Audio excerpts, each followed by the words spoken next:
Assalamualaikum warahmatullahi wabarakatuh. Selamat malam, Sobat Horor Klasik dimanapun Anda berada. Semoga pada malam hari ini, Sobat Horor Klasik dalam keadaan sehat walafiat dan selalu dalam lindungan Tuhan Yang Maha Esa.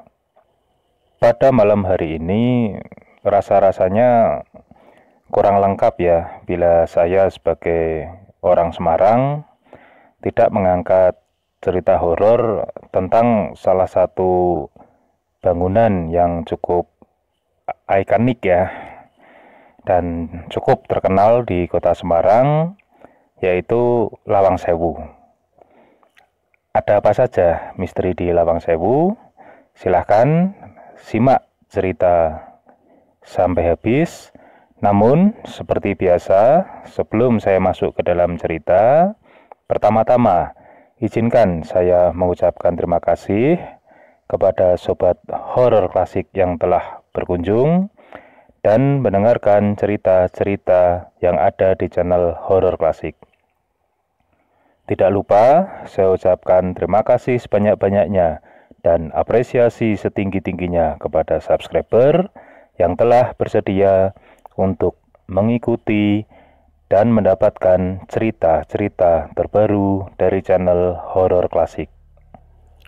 Lawang Sewu merupakan salah satu bangunan tua ya yang dibangun di era Belanda, yang saya rasa Sobat Horor Klasik mungkin mayoritas sudah tahu ya, atau sudah mengetahui lah tentang Lawang Sewu, karena memang bisa dikatakan di kota Semarang Lawang Sewu ini merupakan bangunan tua yang cukup terkenal ya, cukup terkenal dengan jumlah pintu yang sangat banyak, meskipun konon jumlahnya sebetulnya tidak mencapai 1000 daun pintu ya, namun tetap saja disebut Lawang Sewu atau pintu 1000 karena saking banyaknya pintu yang ada di situ. Nah, sebagai bangunan yang cukup tua ya di kota ini yang memang dibangun di era kolonial Belanda, banyak sekali cerita-cerita atau mitos-mitos ya yang beredar seputar Lawang Sewu. Seperti misalnya ruang bawah tanah ya di bawah Lawang Sewu yang konon disebut sebagai penjara bawah tanah. Kemudian adanya sumur tua di dalam area Lawang Sewu yang konon merupakan pusat dari segala makhluk gaib yang ada di area Lawang Sewu. Dan masih banyak lagi ya cerita-cerita di seputar area Lawang Sewu, di gedung Lawang Sewu, termasuk juga penampakan sosok noni Belanda ya, yang konon sering menampakkan diri di lantai 2 atau di tangga yang menuju ke lantai 2 yang posisinya memang bisa dikatakan berada di tengah-tengah ya, atau di center dari Lawang Sewu itu sendiri. Nah, tidak pernah ada yang menyangka ya bahwa ternyata gangguan-gangguan gaib yang berkaitan dengan Lawang Sewu ini juga bisa terjadi di luar area pagar Lawang Sewu. Mayoritas orang hanya mengetahui bahwa hal-hal yang menyeramkan, yang ganjil, penampakan-penampakan itu hanya terjadi di area gedung atau di halaman dari Lawang Sewu ini.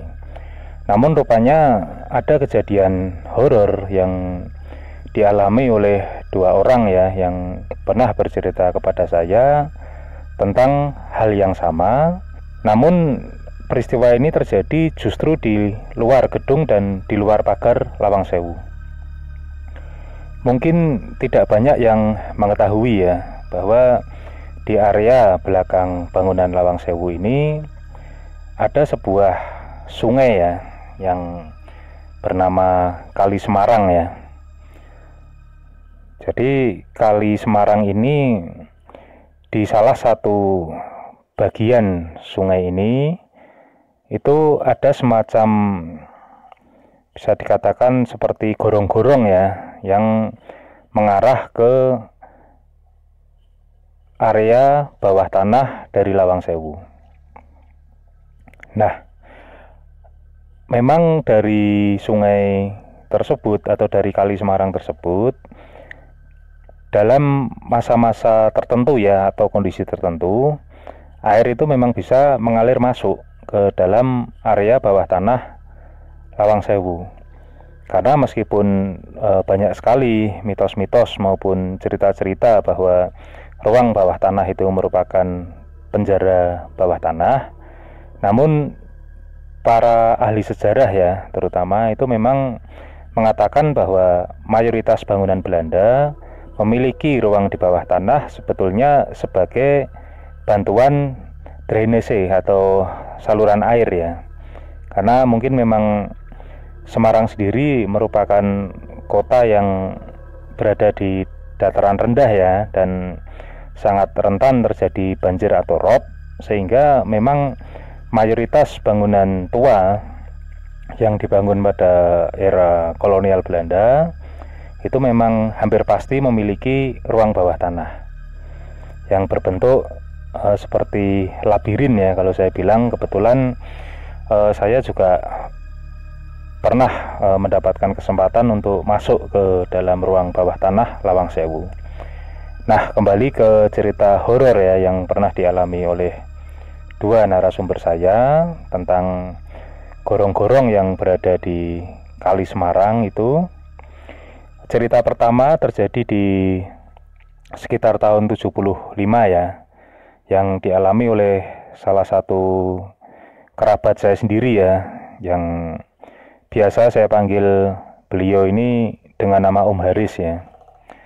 Jadi Om Haris itu di tahun 75 ini beliau masih berusia remaja ya, umuran SMA. Suatu saat beliau ini baru pulang dari salah satu omnya juga, atau saya biasa menyebutnya sebagai Mbah ya, Mbah Dul namanya. Nah, Mbah Dul ini rumahnya ini ada di seputaran Pasar Bulu ya. Mungkin kalau sobat horor klasik yang bertempat tinggal di Semarang atau mengetahui kota Semarang bisa membayangkan ya. Nah, karena Om Haris ini waktu itu bertempat tinggal di area Semarang Tengah ya, dan memang kalau untuk memintas waktu ya, itu paling cepat ya memang melintasi sepanjang bantaran Kali Semarang itu yang terletak di belakang Lawang Sewu persis. Nah, entah ya, karena ketika Om Haris ini ya bertamu di rumahnya Mbah Dul ini mungkin terlalu asik ngobrol hingga lupa waktu. Om Haris ini ceritanya pulangnya kemalaman. Sebetulnya ya belum malam-malam sekali ya, masih sekitar jam 9 malam lah. Tapi karena itu tahun 75 ya, memang masih sepi sekali ya kondisi kota Semarang pada saat itu. Nah, Om Haris yang pada waktu itu mengendarai sepeda ontel ya, atau sepeda genjot ini, sepeda angin ya istilahnya, itu ya setelah berpamitan ya kepada Mbah Dul ini, beliau ini ya santai saja mengejut sepedanya, meskipun malam itu ya bisa dikatakan cukup gelap dan sepi ya di tahun-tahun itu. Dan memang karena tadi saat berangkat juga beliau ini lewat di belakang Lawang Sewu ya, dengan tenangnya beliau ini juga pulang melewati jalan yang sama. Nah, mungkin yang belum pernah mengetahui ya area belakang Lawang Sewu ini ya, Kalau di zaman dulu sih katanya memang belum ada pagarnya ya, belum ada pagarnya. Dan di bantaran itu juga jalannya masih bisa dikatakan masih jalan tanah ya, masih jalan tanah, belum diaspal seperti sekarang. Dan waktu itu memang sangat jarang penduduk yang bermukim di belakang Lawang Sewu, tidak seperti mulai tahun 90-an ya, itu sudah mulai banyak sekali warga yang mendirikan rumah di area belakang Lawang Sewu. Nah, ketika Om Haris ini sudah mencapai sisi halaman ya, jadi beliau mengenjot sepeda di bantaran sungai ini. Bila beliau melihat ke sebelah kiri ini, sudah terlihat tanah pekarangan dari Lawang Sewu. Ya, beliau tenang saja mengenjot sepedanya meskipun kondisinya betul-betul sepi ya, tidak ada orang dan gelap sekali memang karena tidak ada penerangan. Dan beliau hanya mengandalkan penerangan dari lampu sepedanya itu yang digerakkan oleh dinamo ya. Kalau mungkin yang sobat horor klasik yang sudah berumur di atas 40 tahun mungkin paham yang saya maksud ya. Jadi lampu sepeda yang menyala jika kondisi roda ini berputar, roda sepeda. Nah, ketika sedang asik-asiknya Om Haris ini mengenjot sepeda, beliau ini tiba-tiba dikejutkan ya dari sisi kanannya ya. Sisi kanannya ini berarti merupakan sungai atau Kali Semarang itu. Beliau ini dikejutkan oleh suara kecipak air ya, kecipak air yang bisa dikatakan cukup riuh ya, cukup riuh, cukup ramai. Namun ketika itu memang Om Haris ini belum melihat apa-apa ya. Hanya Om Haris ini meyakini bahwa di dalam sungai itu banyak sekali orang yang berjalan. Gambarannya seperti itu. Nah, akhirnya ketika sudah berjalan beberapa meter ke depannya, Om Haris ini akhirnya bisa menangkap ada sosok-sosok manusia yang memang tengah berjalan di dalam sungai. Nah, ketika itu Om Haris merasa tenang ya, karena memang dia berpikirnya ya, Om Haris ini berpikirnya bahwa dia tidak sendirian ternyata di malam itu. Nah, semakin mendekat, Om Haris ini lama-lama bisa mendengar ada teriakan-teriakan semacam instruksi ya, semakin dekat. Dilihat dari pakaian yang dikenakan oleh orang-orang itu, Om Haris segera mengambil kesimpulan bahwa orang-orang itu merupakan pasukan tentara. Nah, Om Haris ketika itu berpikir bahwa itu merupakan ya tentara kita ya, karena memang tidak jauh dari tempat Lawang Sewu itu ya, yang dulu masih bernama Jalan Bojong ya, sekarang sudah berganti nama menjadi Jalan Pemuda. Itu memang ada salah satu kantor militer di situ. Jadi ya Om Haris berpikir bahwa itu merupakan pasukan tentara yang sedang berlatih begitu saja. Nah, waktu itu memang Om Haris ini sempat memelankan sepedanya ya, sambil melihat ke sisi kanan. Dan Om Haris ini melihat beberapa pasukan itu atau tentara-tentara itu masuk ke seperti gorong-gorong. Nah, beberapa meter di depannya Om Haris ini menangkap satu sosok yang berdiri sambil berteriak-teriak memberikan komando. Jadi ketika itu Om Haris meyakini bahwa orang yang berdiri di bantaran Kali Semarang itu merupakan sang komandan, kurang lebih seperti itu. Nah, ketika Om Haris ini sudah sangat cukup dekat ya, dengan komandan, Om Haris ini turun dari sepedanya karena memang menurut Om Haris ya sebagai bentuk sopan santun ya, itu Om Haris ini turun dari sepedanya, menuntun sepeda sambil menyapa dari sang komandan itu. Nah, Om Haris ini sangat terkejut karena ketika sang komandan ini membalikkan tubuhnya untuk menghadap Om Haris, rupanya sosok yang dikira komandan oleh Om Haris itu sama sekali tidak memiliki wajah. Nah, tentunya Om Haris ya terkejut ya. Om Haris terkejut, ketakutan.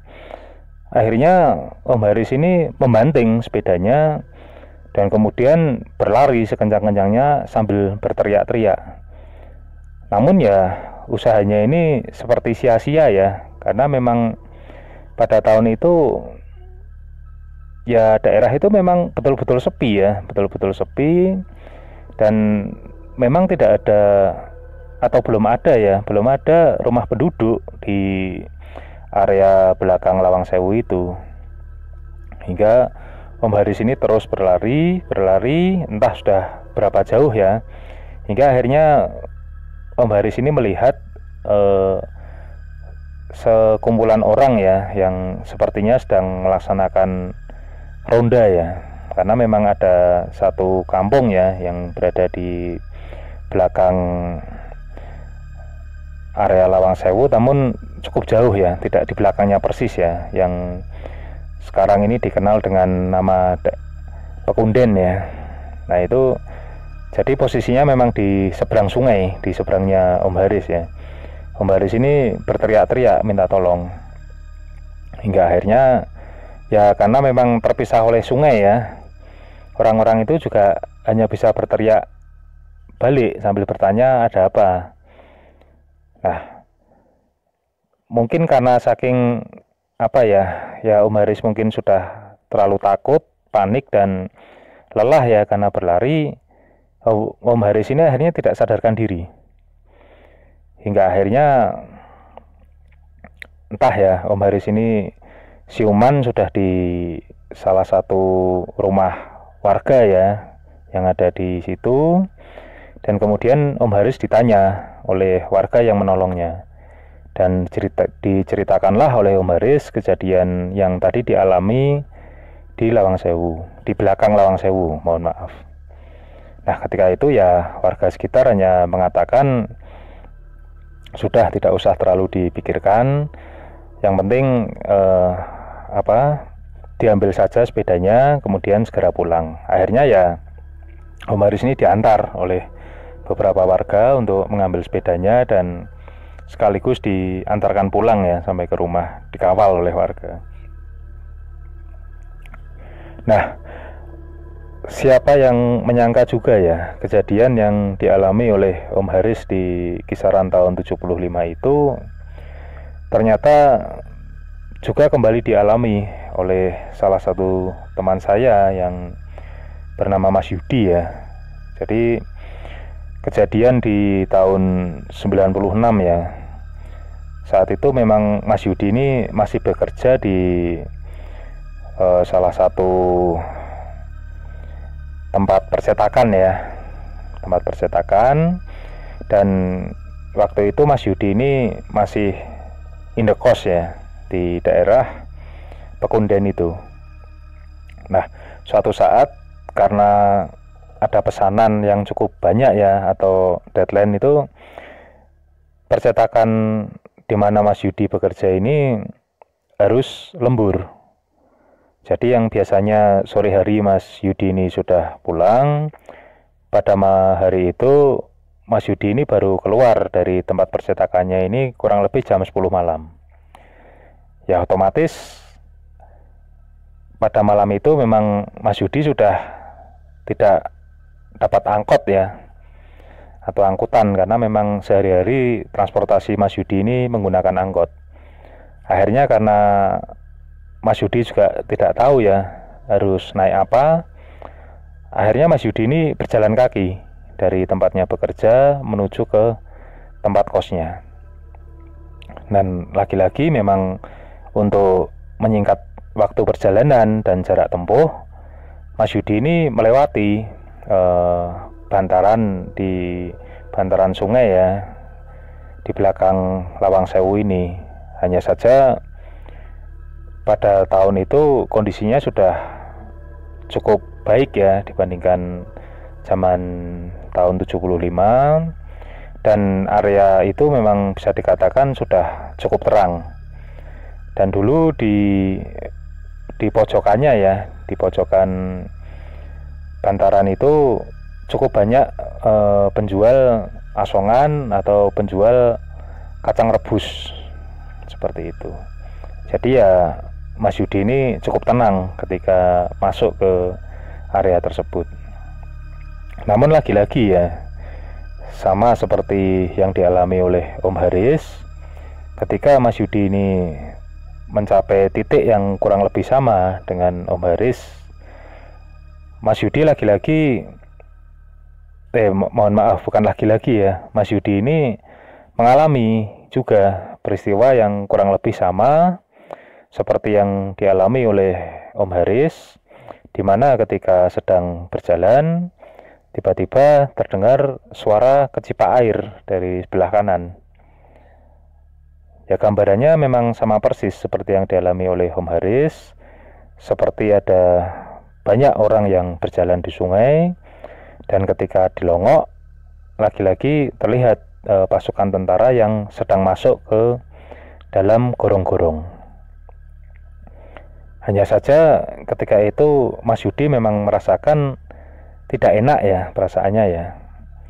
Entah karena memang Mas Yudi ini sensitif atau memang Mas Yudi merasa hal itu bukan hal yang wajar ya. Namun anehnya ada salah satu warung gerobak ya yang tidak terlalu jauh ya dari Mas Yudi berjalan, dan salah seorang penjualnya ini duduk di depan kiosnya. Itu kok seperti biasa-biasa saja. Dan akhirnya ketika Mas Yudi sampai di muka warung tersebut ya, Mas Yudi ini berhenti untuk membeli rokok sambil bertanya kepada penjualnya, apakah ada latihan tentara kok sampai masuk ke selokan. Nah, si penjual ini malah heran dengan pertanyaan Mas Yudi dan bertanya balik ke Mas Yudi, latihan apa? Wong dari tadi juga keadaannya sepi-sepi saja di sini, tidak ada aktivitas apa-apa. Nah, Mas Yudi kembali menerangkan ya kepada si penjual itu bahwa dia tadi melihat ada pasukan tentara di dalam sungai yang masuk ke dalam gorong-gorong. Nah, bapak penjual yang sudah cukup sepuh ya, sudah cukup tua itu tertawa mendengar cerita Mas Yudi dan menjelaskan bahwa itu bukanlah sosok manusia, namun itu merupakan sosok tentara Belanda yang memang sering menampakkan diri di area tersebut. Dan ternyata bisa jadi ya, setelah peristiwa atau kejadiannya Om Haris ini, warga yang berada di seputaran belakang Lawang Sewu ini mungkin pernah mengalami ya, atau pernah melihat pasukan tentara yang dulu pernah dilihat oleh Om Haris, sehingga ya ketika mendengar cerita Mas Yudi, bapak penjual tersebut malah tertawa.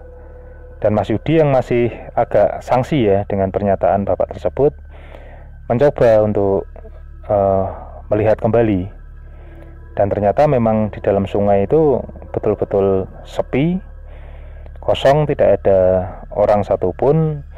Padahal kalau menurut Mas Yudi ya, melihat dari jumlah orang yang seperti antri untuk masuk ke dalam gorong-gorong itu, dengan waktu Mas Yudi berhenti membeli rokok, ngobrol dengan bapak penjual itu, logika Mas Yudi mengatakan semestinya paling tidak masih ada sekitar 20 orang yang masih berada di sungai dan belum masuk ke gorong-gorong. Karena memang menurut Mas Yudi ya, itu jumlah pasukan tentara yang ada di dalam sungai pada saat itu cukup banyak. Bahkan bisa dikatakan jumlahnya ratusan ya, di dalam sungai yang ya tidak terlalu lebar sebetulnya ya. Lebarnya mungkin hanya sekitar 7 atau 8 meter ya mungkin ya. Tapi menurut Mas Yudi, seakan-akan mereka itu memang sedang berbaris menunggu giliran satu-satu masuk ke dalam gorong-gorong, yang memang gorong-gorong itu akan bertemu ya dengan ruang bawah tanah yang ada di bawah bangunan Lawang Sewu. Nah, itu tadi sobat horor klasik, cerita tentang penampakan pasukan tentara ya, pasukan tentara Belanda yang ada di Kali Semarang, yaitu sebuah sungai yang terletak persis di belakang bangunan Lawang Sewu. Mungkin ada sobat horor klasik ya yang terutama bertempat tinggal di kota Semarang, atau syukur-syukur yang mungkin tinggal di daerah Pekunden ya, satu kampung yang berada di belakang Lawang Sewu, mungkin pernah mendengar cerita ini atau malah mungkin pernah mengalami. Boleh menambahkan di kolom komentar. Siapa tahu di tahun-tahun 2000-an ini masih ada kejadian penampakan di Kali Semarang tersebut. Nah, sebelum saya menutup cerita pada malam hari ini, saya mengabarkan kepada sobat horor klasik bahwa horor klasik sekarang bisa di follow di Instagram, juga di Twitter, termasuk juga di Facebook. Silahkan yang bersedia untuk memfollow bisa masuk ke akun bisa masuk ke sosial media yang tadi saya sebutkan dengan kata kunci pencarian horor klasik. Terima kasih kepada sobat horor klasik yang telah bersedia mendengarkan cerita ini. Semoga kita semua selalu dalam lindungan Tuhan Yang Maha Esa. Wassalamualaikum warahmatullahi wabarakatuh.